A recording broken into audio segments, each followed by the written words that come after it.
الحمد لله نحمده ونستعينه ونستغفره ونؤمن به ونتوكل عليه ونعوذ بالله من شرور أنفسنا ومن سيئات أعمالنا من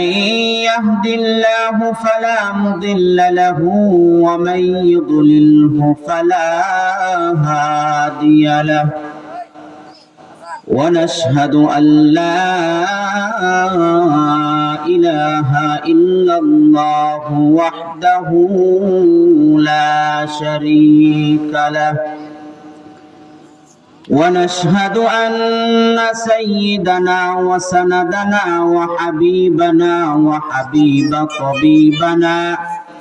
وقلوبنا ومولانا محمدا عبده ورسوله أرسله الله تعالى بالحق بشيرا ونذيرا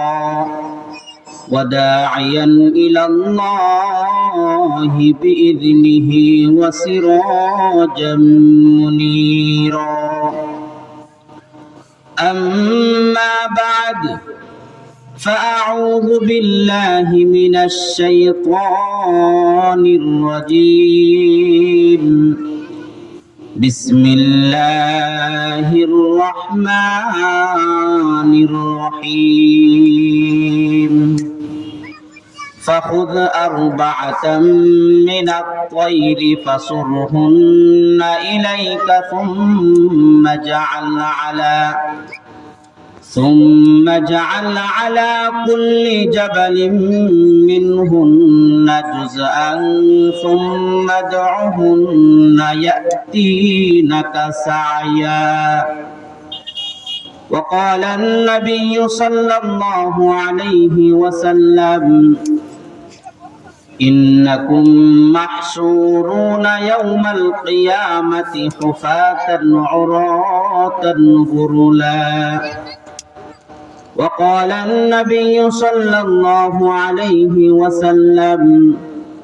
بلغ العلا بكماله كشف الدجى بجماله حسنت جميع خصاله صلوا عليه وآله সকলে নামাজের দুরূদ শরীফ পড়ি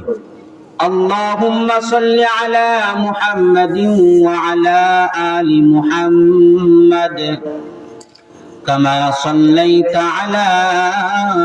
إبراهيم وعلى آل إبراهيم إنك حميد مجيد اللهم بارك على محمد وعلى آل محمد كما باركت على যে মহান আল্লাহ পাক রব্বুল আলামিন মাগরিবের নামাজের পর একটি দ্বীনি প্রতিষ্ঠানে মারকাজুত তাকওয়া আল ইসলামিয়া মাদ্রাসা ও এতিমখানা কর্তৃক আয়োজিত প্রথম বার্ষিক ইসলামী মহাসম্মেলনের আজকের শ্রদ্ধাভাজন সম্মানিত সভাপতি সাহেব আলহাজ হযরত মাওলানা মুফতি তাহের কাসিমি সাহেব নেতৃগুণা আরো অনেক উলামায়ে কেরাম উপস্থিত, সম্মানিত প্রিয় হাজিরিন,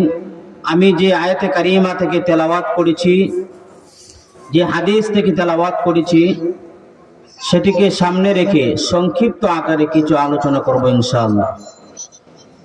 সম্মানিত প্রিয় হাজিরিন, আমরা আজকে পৃথিবীতে বেঁচে আছি। আমার এই দুটো চোখ বন্ধ হয়ে গেলে সঙ্গে সঙ্গে পরকালের জিন্দেগি শুরু হয়ে যাবে। পরকালকে আরবিতে বলা হয় আখিরাত। পরকাল বা আখিরাতকে বিশ্বাস করতে হলে আমার 8টি জিনিসকে বিশ্বাস করতে হবে। এক নম্বরে হচ্ছে কবরের আযাবকে বিশ্বাস করতে হবে। দুই নম্বরে ফুল